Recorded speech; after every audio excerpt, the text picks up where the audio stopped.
So, the topics for today. Yes. Should this be the year that somebody sells their home, Tracy? That's the topic, huh? That's one of them. So, should it be? Well, obviously, what we always say, the first thing is it time for you to sell your house? Yeah. Right. Right. I mean, the approach we're taking is, does the market support, is this the year you should sell your house, right? Not, if you don't need to sell your house, you don't have a reason to sell your house. Of course. Should you sell your house? So let's say you need to move in the next couple of years. Is Right. it the year that you should sell your house? Well, what do you think? I think if you, let's look at it from a timing the market standpoint, right? If you've been waiting for home prices to be high or higher, then yeah, it's a great time to sell. I mean, like just talked about, home prices up 9-10% versus last year. Right. However, if you're just moving to somewhere else in town, you're going to be paying, 9%, 10% more than you did last year. So, you have to balance that as part of it when you look into the whole timing issue. Now, I will say this, and we've said it before, and I'll say it again, is, if you're moving from a, let's say, median price is around $250 right now. If you're selling a home in a lower price point and you're moving up into a higher price point, lower price homes definitely went up higher in price last year Then higher price homes. Whew, right. Man, So, that was tough. So from that perspective, if you're going to be a move-up buyer, is what we call it. Yeah. It's a great time. Yes. Right. Great time, because you're going to be in a great position when you sell, and you're going to be buying at a price point that hasn't appreciated as much, and taking advantage of the interest rates and assuming you use a loan, locking in phenomenal interest rates and monthly payment for the next 30 years. Now, a lot of us say, I'm not going to be in my house for 30 years, but the analogy is you're going to be paying to live somewhere in most cases, unless you're moving in with mom or your children or a friend, right? So if you're going to have a monthly housing cost, you might as well be paying yourself instead of a landlord. So sidebar there. No, I think it's good. Why do you think, Tracy, what would be another reason somebody should be thinking about selling this year if it's kind of been on their radar and now they're going, maybe this is the year? I'm thinking shorter term when I answer this question. So yes, 2021, good time to be a seller for sure. But let's talk about today. Okay. Next week is right now a good time to sell. January 7th, 9th, We put a home on the market. We put a home on the market 2 afternoons ago, and by that night, this house is on the west side, $519,000, Mm-hmm. and by that evening, they'd already had 2 showings. Mm-hmm. It's the early January, not when you typically think of putting a $500,000 plus house on the market, right? It's not what people typically do.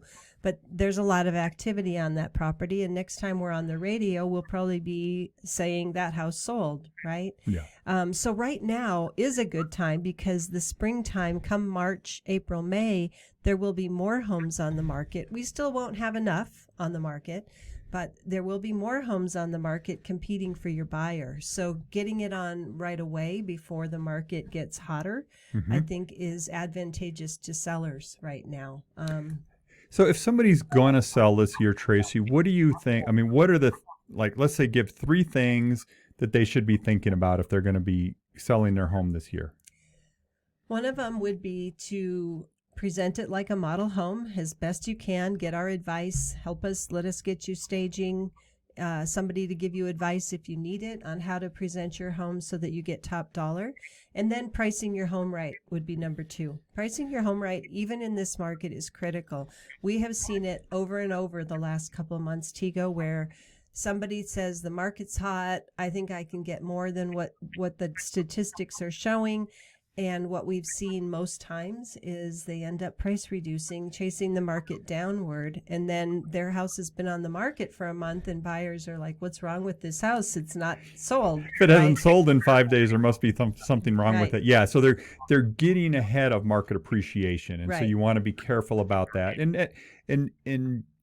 it's actually not hard to do that because you can just look at the data at what homes are selling for. So, Well, we that have the data. we have the data, right? Right. That's what we do is help you come up with that, how you're going to position your home by price in the current market. Right. The other thing I would say is remember that your home is going to be a product now, and we need to think like a consumer. Mm-hmm. How will buyers feel coming into your home? What will attract them? What might turn them off? Whether it smells, clean windows, pets, whatever it might be. Sometimes you have your beautiful paints that you've painted walls, and we need to make the house more of a product. Well, in its presentation, right? Presentation matters, merchandising matters, and the marketing matters. Just because somebody can go out and snap a bunch of cell phone photos of the home, put it in the MLS, and have it sold in a few days, you got to ask yourself, are you leaving money on the table if you're doing that? Right. So we're still doing the premium marketing on our homes. We're making sure it gets presented properly so that we're getting the clients the most money, right? Right. And I would say there's a number 4 in there. Okay. If we put your home on the market. I don't know. I lost track. Are we on 3 We're or on 4? 4. We're on 4. Okay. So we might get an above list price offer on the home when Yes. we put it on the market. Yes. We need to remember as sellers that the house in most cases still needs to appraise. And so we need to temper what price somebody is offering along with the rest of the criteria of their offer, what type of loan, what's their closing date, how long will it be to closing, who's their lender, because who their lender is matters, especially in this market. Are there other things in their offer that we need to be considering, right? So just remembering that if we get an above price offer, that it may not be the best offer because it may not appraise. Yeah. So I have another topic. Well, I just want to tell one story. So we have a property that we just rented. We remodeled it here in Rio Rancho and just put it up for rent. And if you're looking for a rental, there was a lot of demand, a lot of people looking for rentals right now. So not only do we have a shortage for homes for sale, we have a shortage for homes for rent as well. So let's give a warning to all those renters real quick and tell them what happened. Tell them the story. Yeah, I want to tell this. Is way too common. This is very common. So the home, I put it on the normal services that we use to list homes for sale, but also in this case it was for rent. I put it on our MLS, it ends up on Zillow, and all the other places it goes. Well, somebody took our home for rent and put it on Craigslist for rent. Much cheaper. Stole our photos off the listing, and they put their contact info. Luckily, multiple people, they were able to just Google the address and find it on Zillow and called me direct and said, something's not right here. And the reality is, if you're looking for a rental, and tell everybody that might be looking for a rental, be extremely careful for listings you see on services like Craigslist, where there's really no policing and making sure that the person that's posting it is actually the owner of the property. So what happens, and we don't know of anybody doing this for this particular rental, but in past years, we do know of people who have put down a month's deposit and the first month's rent. Yep.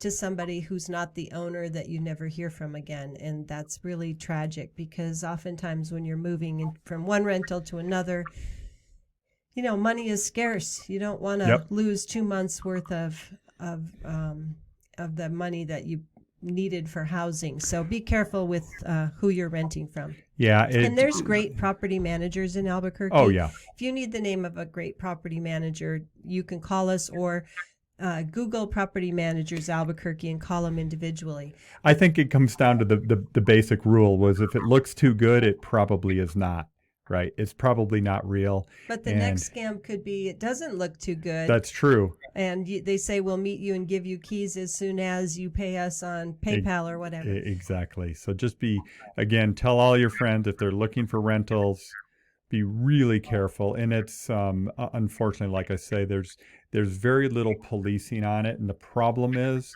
when somebody does that, there's, what are you going to do, especially if they're overseas somewhere? Right. So this is Tracy and Tego Venturi, Albuquerque Real Estate Talk. We've been coming to you here on the Rock of Talk for over 7 years. Yeah. You can reach us. Our real estate office is at 448-8888, and we're all standing by to help you with your real estate needs for the year.